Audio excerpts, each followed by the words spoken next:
క్రీస్తునందు దేవుని ప్రియులందరికీ hosanna ministries తరఫున వందనాలు తెలియపరుస్తున్నాను. నేను pastor John Wesley, Hosanna ministries. ప్రియులారా, మీకు అందరికీ తెలుసు, జూలై 18వ తారీఖు శనివారం రోజున ఉదయాన్నే కర్నూల్లో ఫ్రెడీపాల్ పాస్టర్ గారికి రోడ్డు ప్రమాదం జరిగింది. దేవుడు ప్రమాదం నుంచి తప్పించారు. ఆదివారం రోజున ఆత్మీయులందరూ సంఘాల్లో సేవకులు ప్రార్థన చేయించారు. ప్రార్థన ఆలకించి దేవుడు ప్రస్తుతం ఆరోగ్యాన్ని అనుగ్రహించారు ఆయనకి. కాకపోతే ఆదివారం మధ్యరాత్రి బయలుదేరి హైదరాబాద్ తీసుకురావడం జరిగింది. మెరుగైన వైద్యం కొరకు హైదరాబాద్ తీసుకొచ్చాం. అయితే డాక్టర్లు చెప్పిన మాట ఏమిటంటే మల్టిపుల్ కాంప్లికేషన్స్ ఉన్నాయట. అంచేత ప్రమాదం లేదు అని కాదు, అలాగని బహు ప్రమాదం అని కాదు, కానీ ప్రమాద పంచుల్లో ఉన్నారని మాత్రం చెప్పారు. ఇంతకు మించి నేను చెప్పలేను. ఆత్మీయులు నన్ను అర్థం చేసుకుంటారని, ఫ్రెడన్న కోసం పట్టు విడవక నిరవధికంగా ప్రార్థన చేస్తారని కోరుకుంటున్నాను. అలాగే హోసన్నా మందిరాలన్నింట బుధవారం స్త్రీల కూడికలు జరుగుతాయి. ఓ సేవకునిగా నా విజ్ఞాపన, ఒక తమ్ముడిగా నా విజ్ఞాపన, విశ్వాసులందరూ కలిసి కూడా బుధవారం పగలు కాస్త ఫ్రెడన్న కోసం ఉపవసించి ప్రార్థిస్తారని ఈ వీడియో ముఖంగా నేను కోరుకుంటున్నాను.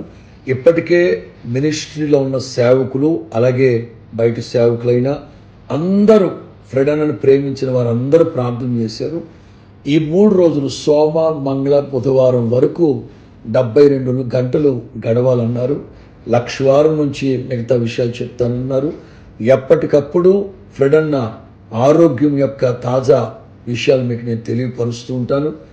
మానక అన్న కొరకు ప్రార్థన చేయండి. ఎందుకంటే చిన్నప్పటి నుంచి దేవుని పనిలో కొనసాగించబడిన సేవకుడు, లక్షల మంది ఆత్మీయులకు ప్రయోజనకరమైన పాత్ర. అంచేత మరలా ప్రభు వారిని జ్ఞాపకం చేసుకొని పునర్జన్మను అనుగ్రహించి శక్తి కలిగిన సాధనంలాగా అన్నను వాడుకోవాలని మీరందరూ ప్రార్థన చేస్తారని, మరి ముఖ్యంగా ఏ ఒక్కరూ హాస్పిటల్ దగ్గరికి రావద్దు. మీకు అందరికీ తెలుసు, ఐసీయూలోనే ఉన్నారు ఆయన. నేను కూడా రోజంతట్లో ఒక్కసారి నన్ను పర్మిషన్ ఇస్తున్నారు. మీకు తెలుసు, మరలా నేను చెప్పక్కర్లేదు. ఇండ్ల దగ్గరుండి, సంఘాల్లో ఉండి గుర్తొచ్చినప్పుడల్లా అన్న కొరకు ప్రార్థన చేసి ప్రభువును స్తుతించండి. చూడొచ్చు అని అనుకున్నప్పుడు నేనే మీకు తెలియపరుస్తాను, మీరు రావచ్చు. దయచేసి హాస్పిటల్ దగ్గరికి ఎవ్వరూ రావద్దని చేతులు జోడించి మిమ్మల్ని బ్రతిమలాడుతున్నాను. ప్రార్థన చేయండి.